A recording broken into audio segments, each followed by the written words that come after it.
Hi అండి. మనం తిరుమల తిరుపతి దేవస్థానం వెంకటేశ్వర స్వామి దగ్గరికి వెళ్ళేటప్పుడు మనం దారి పొడవునా గోవింద గోవింద అని అనుకుంటూ వెళ్తాం కదా. అసలు దాని వెనుకున్న అంతరార్థం ఏంటి అన్నది మీకు ఈరోజు చెప్తాను. ఒకనప్పుడు అగస్త్య మహర్షి ఆశ్రమంలో చాలా ఆవులు ఉండేవి. ఒకరోజు వెంకటేశ్వర స్వామి తన దగ్గర ఆవులు ఉండడం తెలుసుకొని తనకు ఒక ఆవు కావాలని అగస్త్య మహాముని ఆశ్రమానికి వెళ్తారు. వెంకటేశ్వర స్వామి వెళ్ళి నాకు ఒక ఆవు కావాలి అని మునిగారిని అడుగుతారనమాట. అప్పుడు అగస్త్య మహాముని ఏమంటారంటే, మీరు దానాన్ని స్వీకరించడానికి మీరు ఒక్కరే వచ్చారు కాబట్టి అర్హులు కాదండి, మీరు లక్ష్మీ సమేతంగా వస్తే నేను మీకు ఆవుని ఇస్తానా అని అగస్త్య మహాముని చెప్తారనమాట వెంకటేశ్వర స్వామికి. అప్పుడు వెంకటేశ్వర స్వామి అలాగే మళ్ళీ రేపు వస్తాను అనుకుని వెంకటేశ్వర స్వామి వెళ్ళిపోతారు. మళ్ళీ మరునాడు వెంకటేశ్వర స్వామి లక్ష్మీ సమేతంగా అగస్త్య మహాముని ఆశ్రమానికి వస్తారు.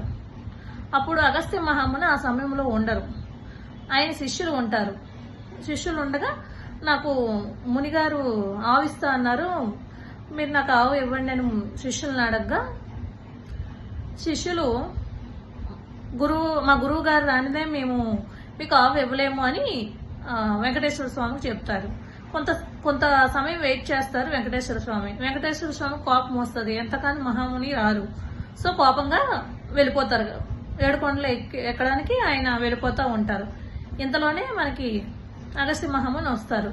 శిష్యుల విషయాన్ని చెప్తారు. విషయం తెలుసుకుని అగస్త్య మహాముని పొరపాటు జరిగిపోయింది అనుకుని ఆవును తీసుకువెళ్ళి వెంకటేశ్వర స్వామికి ఇవ్వడానికి వెనక తీసుకుంటా వెళ్తారు.